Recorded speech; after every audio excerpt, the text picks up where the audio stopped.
Welcome to Church Online. We're so glad to have you join us. My name's Suze. And my name's Mitch, and you've joined us in our fourth and final week of our Big Question series, where we've been trying to tackle some of the biggest questions about life and God and the Christian faith. So whatever your background is, we're so glad to have you as we take an honest look at the question, why do I need God? Life's good without him. And to look at this question today, we've got Dr. Justine To from the Centre for Public Christianity. This is also going to be our final week of doing Church Online in this format. And so we're really excited to be able to welcome lots of you back into our church building next weekend as we launch physical gatherings again. Now, I've made sure that we've put in place a COVID-safe plan to make sure that you guys are going to be safe as you join us again here on site. And to facilitate as many people as possible being back with us, we've also added in an extra service. And so instead of our 6 p.m. on Sunday night service, we're going to have a 5 p.m. and a 7 p.m. service. And all the other service times are going to remain the same. Now, I want to encourage you as well to keep an eye on your emails and on our social media feeds this week as you get a bit of a run through the building and how things are going to work. And we're going to tell you about a few more plans that we have to make sure that that happens well. So please keep an eye out there. And if you want to stay connected and we don't already have your details, please fill out a Connect form so that we can get in touch about next weekend. One of our services is going to be made available to live stream as well, and so we'll be telling you about that during the week too. For now though, let's meet Justine.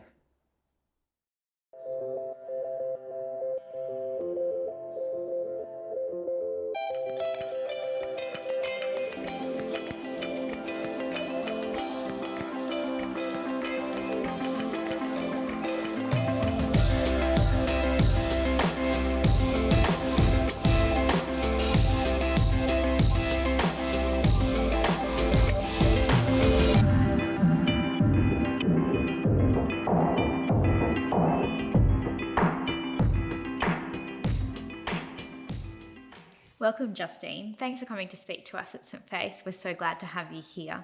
So to get started, we just wanted to know where you're from and what you do for work, and also what you get up to in your spare time when you're not going around to different places and speaking. Well, thanks for having me. It's great to be here. I work for the Centre for Public Christianity, or CPX as we like to be known. And on any given day at work, I'll be writing a podcast script maybe. We produce a podcast called Life and Faith. Or I'll be preparing a talk like the one I'm about to give, or I'll be trying to write an article, an emphasis on trying. It just mostly feels like banging my head against the screen and shouting, "You suck so much," you know.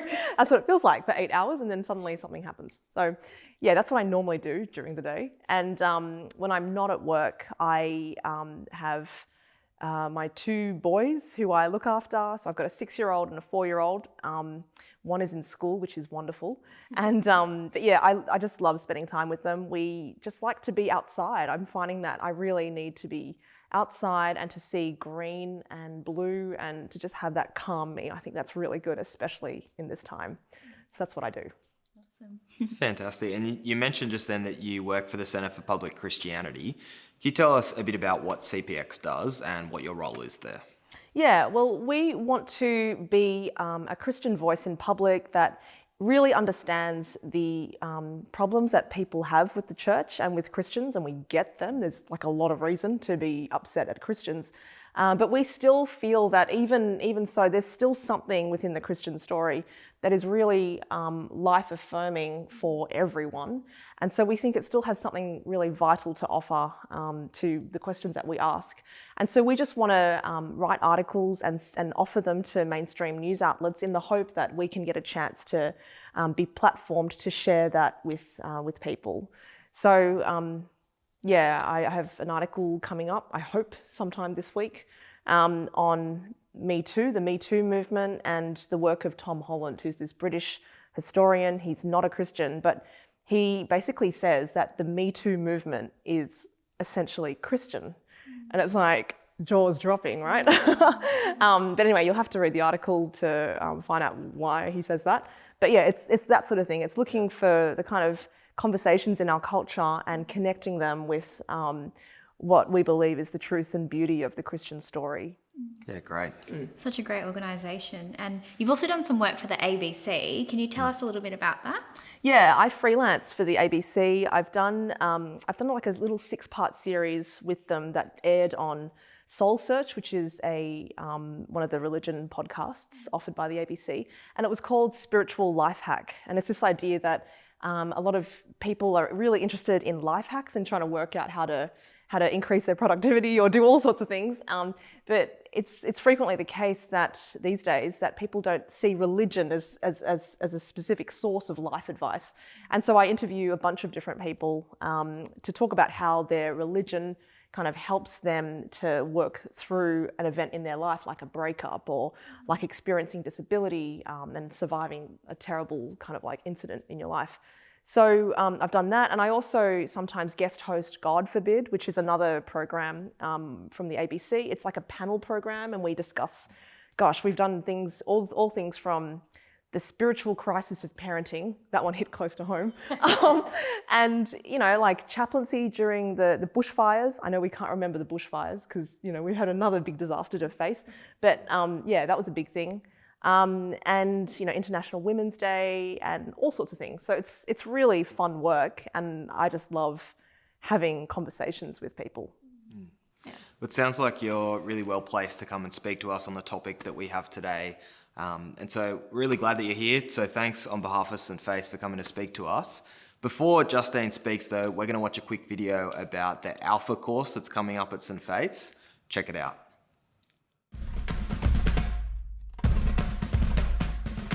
If you've ever wondered if there's more, you're not alone in that. We all explore, every day, in small ways and big. We find ourselves, reinvent ourselves, define ourselves, publish our lives. We find ways to stand out and ways to blend in. We meet people that remind us of us, and people that remind us of who we want to be, and people that just make the journey that much more fun. We connect and share. We learn from each other and grow together. We celebrate and mourn side by side. We push our limits, challenge ourselves, fall down and get back up again. Our days are long and our nights get short. We put in the hours in the hope of building something that lasts. And at the end of the day, find joy in the fleeting things. We want to squeeze all the life out of life and hit pause on moments we wish could last.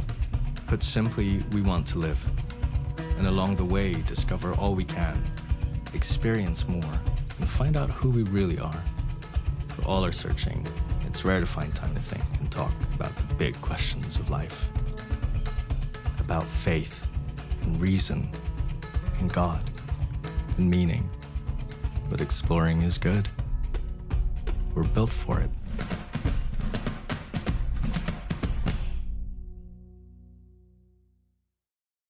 We're really excited to be doing the Alpha course here at St. Faith's, and we'll be kicking off this Thursday. Alpha's a great chance for people of all backgrounds to come along and consider some of the big questions of life, faith, and meaning in a really comfortable setting. And we've got 2 options to do Alpha. You can either join us here in person at St. Faith's, or you can join us online via Zoom. You're welcome to join us in either of those ways. And we'd also love for you to consider inviting a friend along to join you in doing the Alpha course. And you can let us know by clicking the link to the Alpha form. And now I'm going to be reading a short Bible passage that Justine will be referring to in her talk. The words will be on the screen in front of you, so if you want to follow along, please do. It's from a book of the Bible called Acts, and Justine's going to refer to that throughout her talk as she answers the question of why do I need God? Life's good without him. So now I'll be reading from Acts chapter 17, verses 16 to 34. While Paul was waiting for them in Athens, he was greatly distressed to see that the city was full of idols. So he reasoned in the synagogue with both Jews and God-fearing Greeks, as well as in the marketplace day by day with those who happened to be there. A group of Epicurean and Stoic philosophers began to debate with him. Some of them asked, "What is this babbler trying to say?" Others remarked, "He seems to be advocating foreign gods." They said this because Paul was preaching the good news about Jesus and the resurrection. they took him and brought him to a meeting of the Areopagus, where they said to him, "May we know what this new teaching is that you are presenting? You are bringing some strange ideas to our ears, and we would like to know what they mean." All the Athenians and the foreigners who lived there spent their time doing nothing but talking about and listening to the latest ideas. Paul then stood up in the meeting of the Areopagus and said, "People of Athens, I see that in every way you are very religious.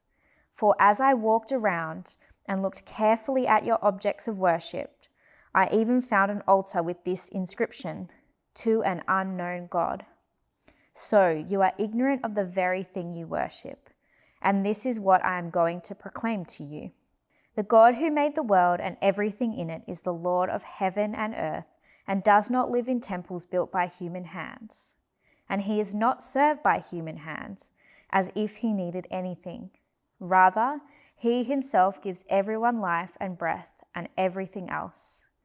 From one man he made all the nations, that they should inhabit the whole earth, and he marked out their appointed times in history and the boundaries of their lands.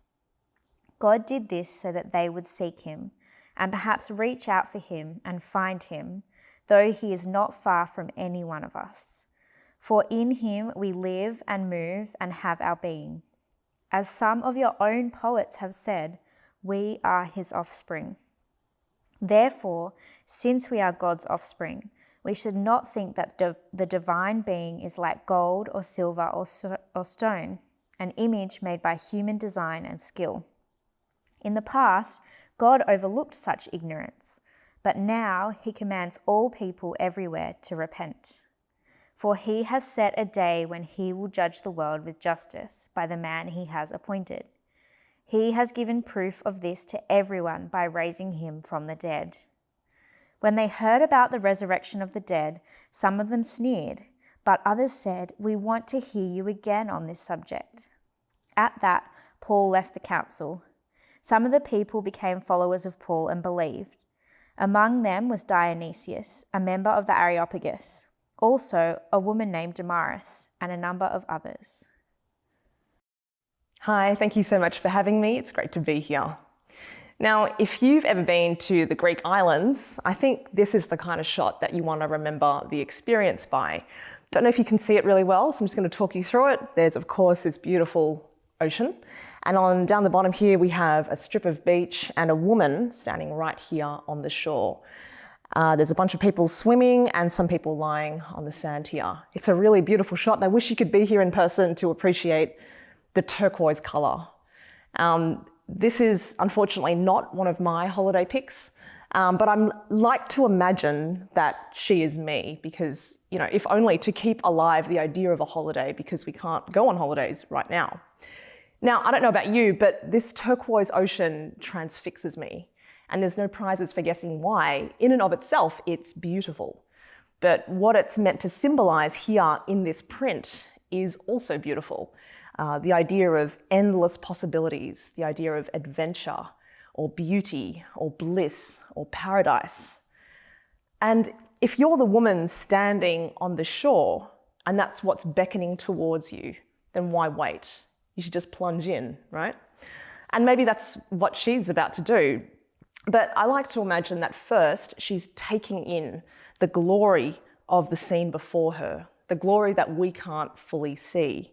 We know that a photo like this can only hint at the ocean that stretches on far beyond the borders of this frame, that there is more beauty in the world than we can possibly hope to capture in a photograph. We know that a photo can only show us part of what is actually going on. And I want to ask today, might this also be true of the way that we experience the world? As in, we're only able to tap into part of what is actually happening. Are our ordinary everyday experiences just our ordinary everyday experiences? Or might there be more to them than we might realize? Could they actually be a window into another world, even ultimate reality itself? Now, I realize this sounds a bit crazy because for many of us today, we live in a disenchanted world that assumes the non-existence of God and the transcendent. In a disenchanted world, we're more interested in looking to science to answer our questions rather than God. Now, it's really important for me to mention that just because it's a disenchanted world doesn't mean it's a disillusioned one. In a disenchanted world, there's still beauty and love still matters. There may be no ultimate meaning, but there's still the meaning that we can make of our lives. Life is still good in a disenchanted world. But I want to ask, what if there is a God who is the source of everything that is good? What if disenchantment frames the world in a way that blocks God from view, kind of like the rest of the ocean in this shot? So today, I just want to offer 3 snapshots of ordinary life that hint that there is a God outside the disenchanted frame. In these moments, it's like the frame cracks and we get the sense that there's more going on in our experience than we might realize. So my first story involves a kettle. Now, writing in ABC Life this week, Nadine Van Cohen reflects on the impossibility of parting with this 18-year-old kettle that leaks everywhere and that often shuts itself off mid-boil. But she can't let it go, and that's because it belonged to her mother, who she lost 15 years ago to breast cancer. So she writes in that article, "When someone you love dies, everything they owned, everything they ever touched seems sacred. Nothing is too small or mundane to hang on to. Whether or not you ever saw your loved one use or wear an item is inconsequential. It was theirs, and so you vow to treasure it forever." Now, we all know what Nadine's talking about. It's why family heirlooms are so precious to us, not because of what they are in and of themselves. In fact, they may not be worth much money at all, but the association that an object has with others can make it priceless. And I wonder if there is more going on here than our attachment to objects, our sentimental the sentimental value we place upon them. Because while Nadine may be an avowed atheist, there's something almost religious in the way she relates to this kettle. Now, she doesn't worship it, but she experiences it as a sacrament because it evokes the presence of her mother. And if that's how we experience ordinary objects, then there's not that much difference between Nadine, for whom this kettle is associated with her mum, and the average Christian for whom all things bear a trace of God's love. The theologian Miroslav Volf puts it like this: "For the Christian," he says, "each thing in the world is a relationship marked by love." So in other words, it's a sacrament that evokes the presence of another. Volf again: "Each distant star and every gentle touch, each face and every whiff of freshly ploughed earth, in sum, literally every good and beautiful thing, is more than itself and a source of deep and many-layered pleasure." So just as a kettle is not just a kettle when it belonged to your mum, a star is not just a star because God put it there for so many reasons, among them to spill light into the sky, to inspire our imaginations, like, twinkle, twinkle, little star, how I wonder what you are. And also to fashion all of us, because we are all made of stardust.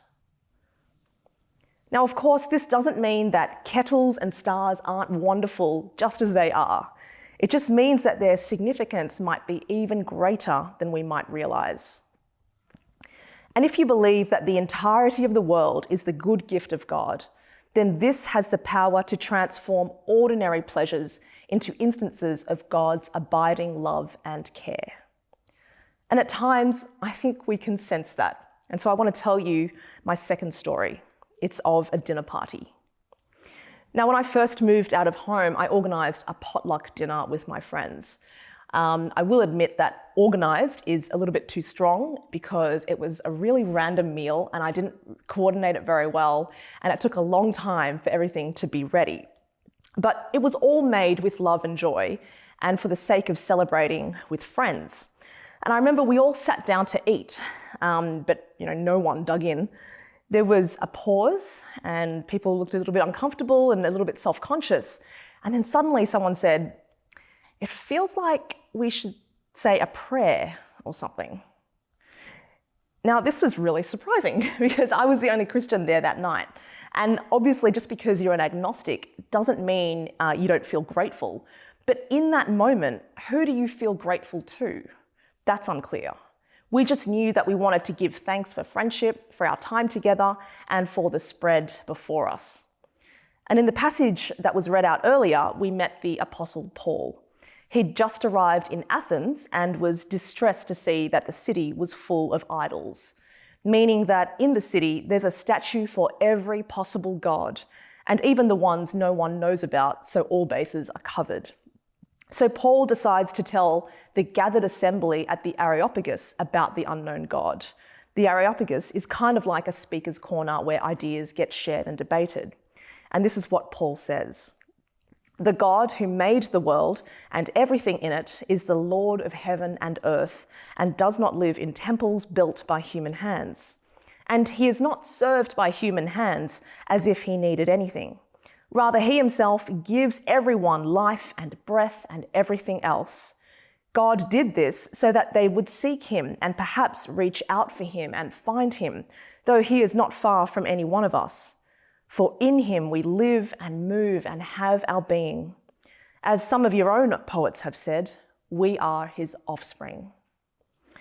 Now, in these last two lines, when Paul says, "For in him we live and move and have our being," and "we are his offspring," Paul is actually quoting Greek poets back to his audience.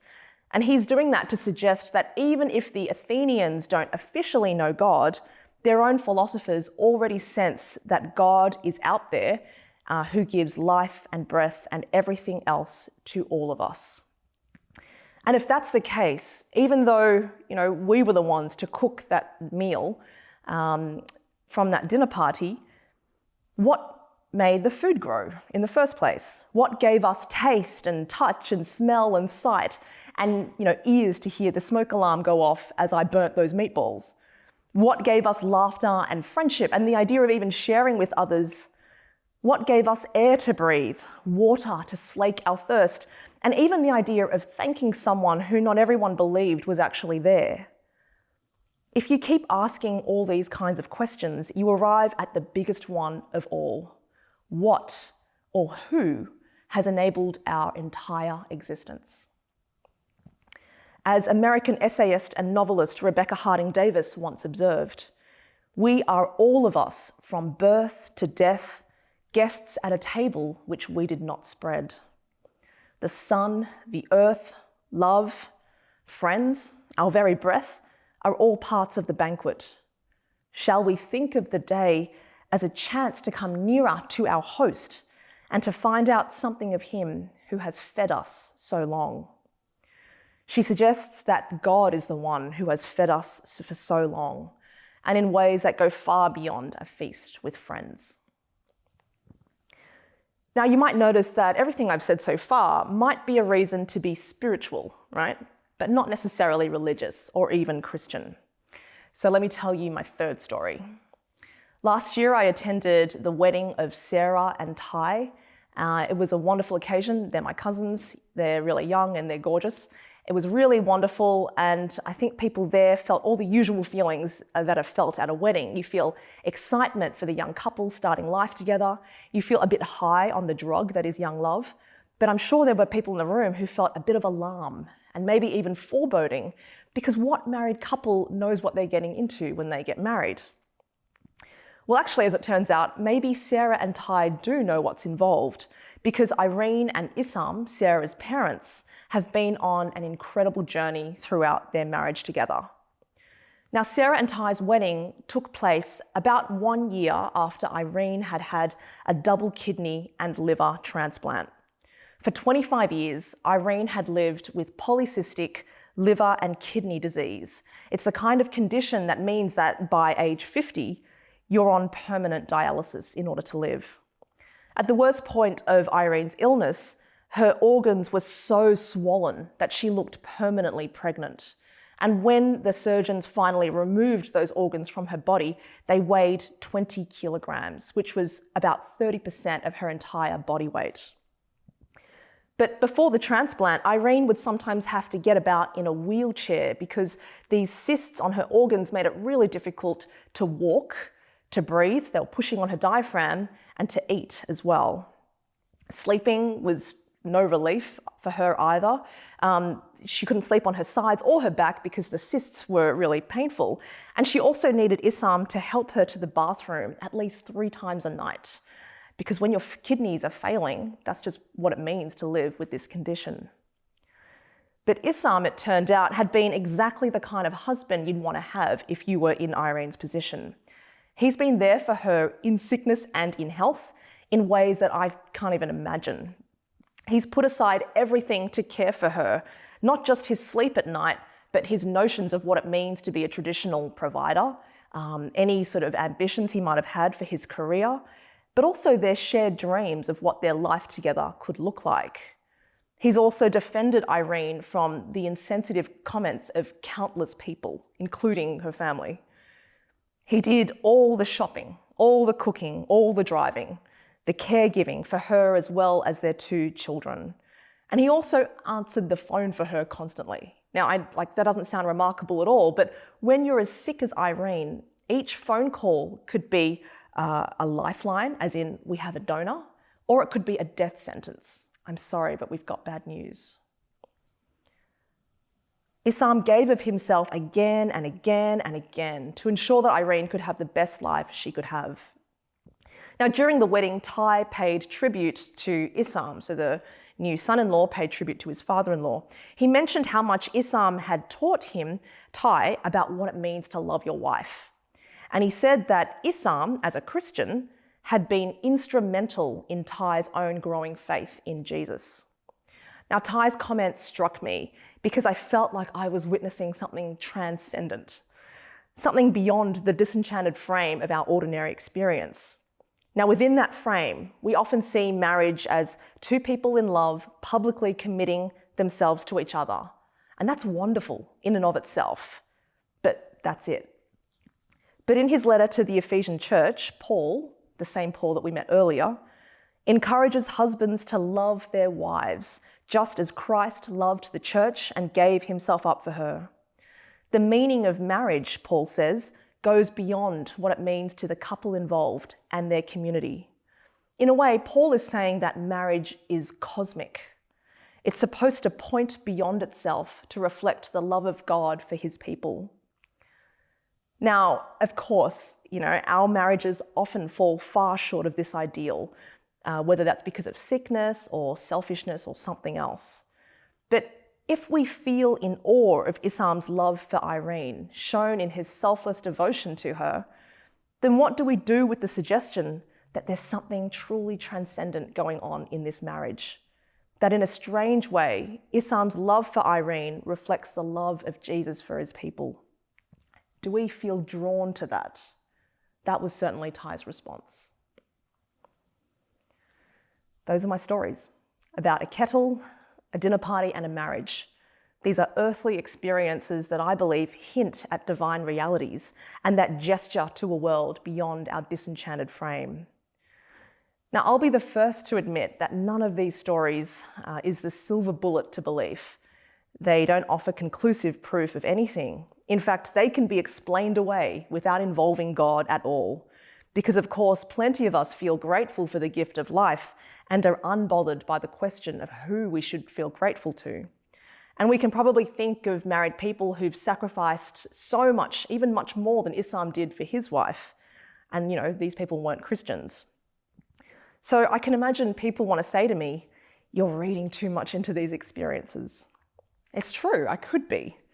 But I think I could equally say back to people who say that, "You're leaving too much out of them." To conclude from these stories that there is no God is just as much a leap of faith as to conclude that there is. In telling these stories, what I've tried to do is argue for the possibility that the world is a sacred place, full of riches that are the good gifts of a generous giver.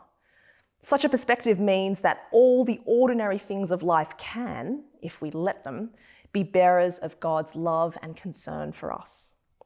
So if there's anything in these stories that has stirred something in you, then to go back to this picture, I want you to imagine yourself as that woman on that idyllic shore. But imagine that the frame around the picture disappears and we can see what she can see. The ocean that was more beautiful and far larger and more meaningful than any photo could capture. Could it be that in some ways we're already like her? We're on the edge of the infinite, and all that's left for us to do is to dive in. Thanks so much to Justine for coming in and speaking to us today. I hope it's been helpful for you to hear about what God offers us and some of the things that point to Him here on this earth.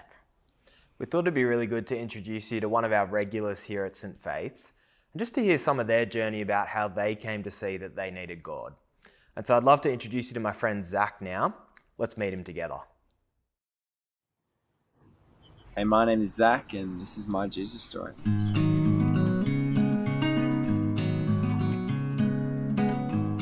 I grew up in a Christian family. My parents are Christians, and they always encouraged me in my faith, and I always really loved Jesus and would pray all the time, would read my Bible. But to me, Jesus was basically just my best buddy. We'd have heaps of fun together and stuff, and I kind of thought, well, if I'm having fun, Jesus is having fun.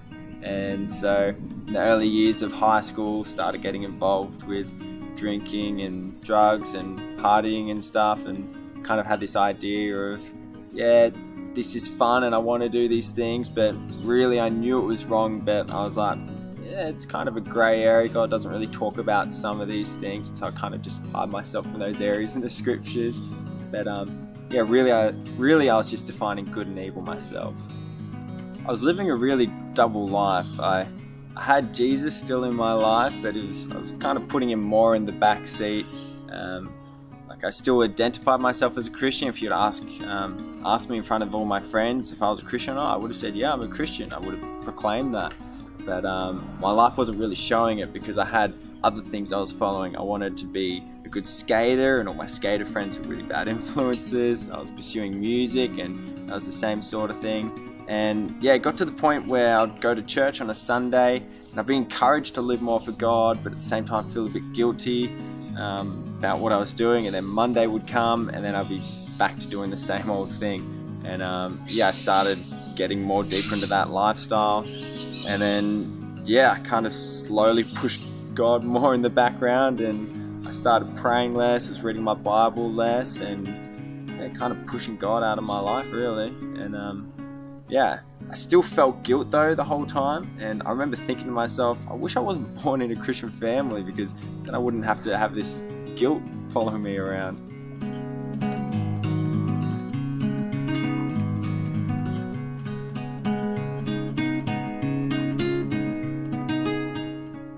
After a few years of living like this, I pretty much pushed Jesus right out of my life. I was just living for me. In year 12, there was one night in particular that really shook me. I was at a party, I was really high and really drunk, and I was having a really bad trip. And the last thing I remembered was being behind the wheel on the highway, swerving all over the place. And yeah, it wasn't looking very pretty. And I had a moment where I basically just saw in my life, wow, my life's going in the wrong direction really fast. And in that moment, I kind of called out to God. I remember saying to God, if I wake up tomorrow morning, I'll give you everything. And I basically blacked out after that. Can't remember anything else.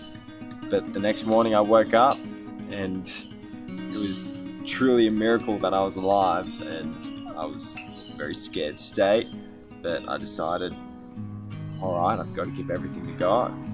Let's do this.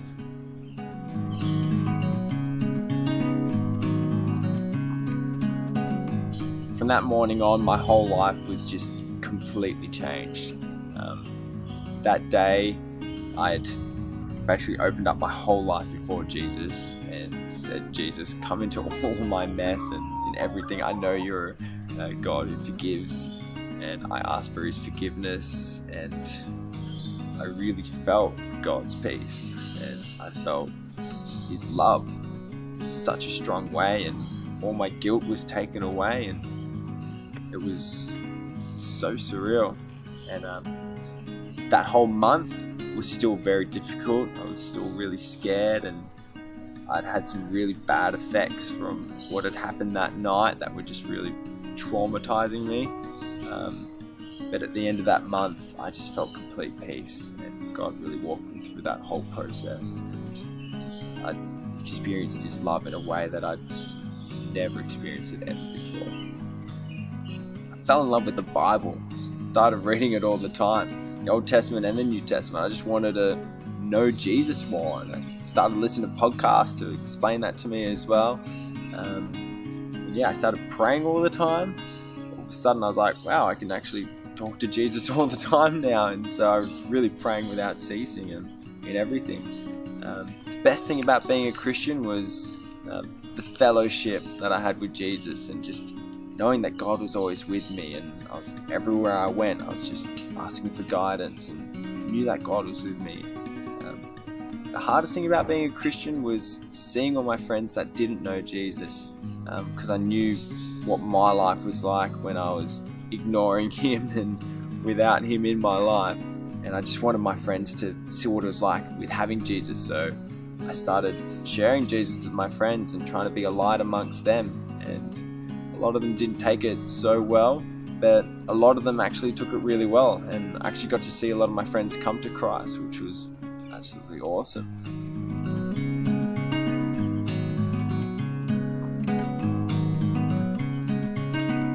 If you don't yet know Jesus, or maybe you're living that double life, I really want you to know that Jesus is powerful to save, and He will forgive us our sins. It says in 1 John 1:9, if we confess our sins to Him, He is faithful and just and will forgive our sins and purify us from all unrighteousness.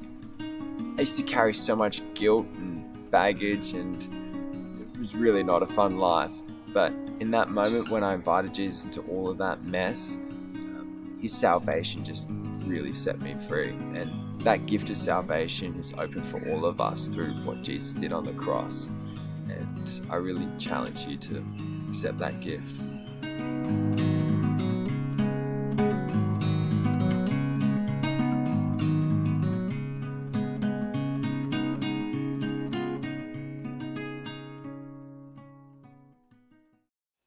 Thanks so much for telling us your story, Zach. Thanks for being so open and honest and willing to share a bit about how you came to know Jesus for yourself.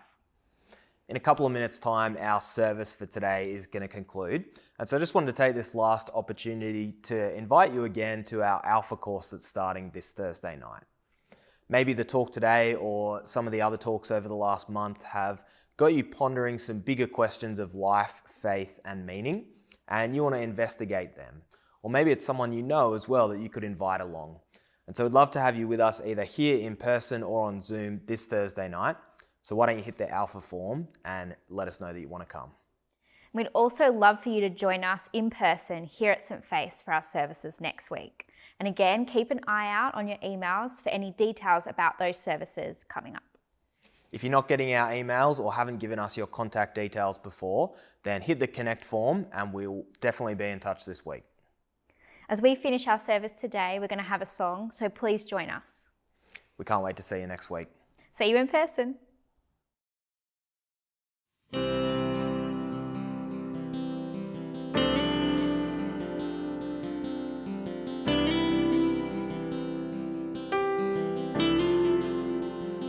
What gift of grace is Jesus my Redeemer?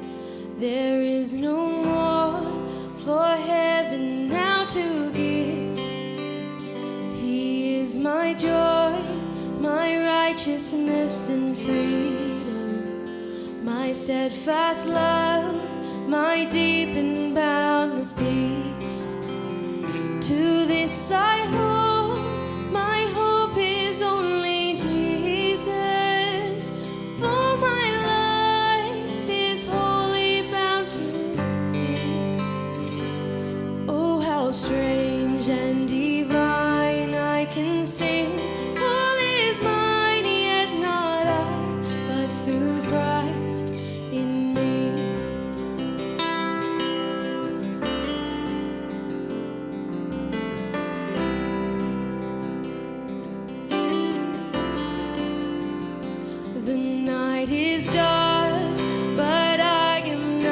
forsake him.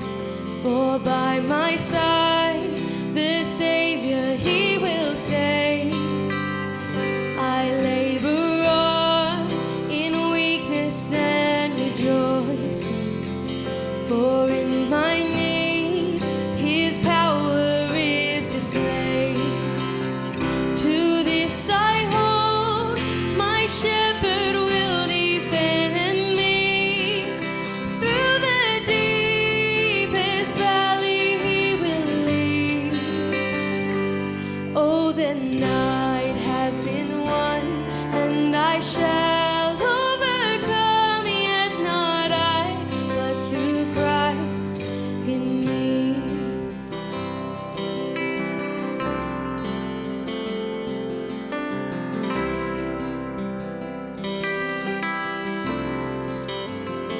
No fate I dread, I know I am forgiven.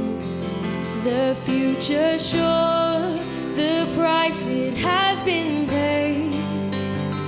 For Jesus bled and suffered for my pardon, and he was raised to overthrow the grave. To this I hold, my sin has been defeated. Jesus now and never is my plea. Oh, the chains are released, I can sing, I am free, yet not I, but through Christ in me.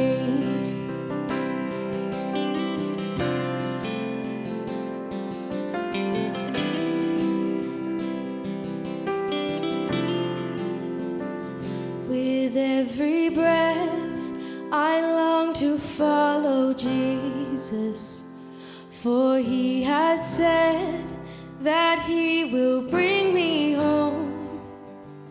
And day by day, I know he will renew me, until I stand with joy before the throne.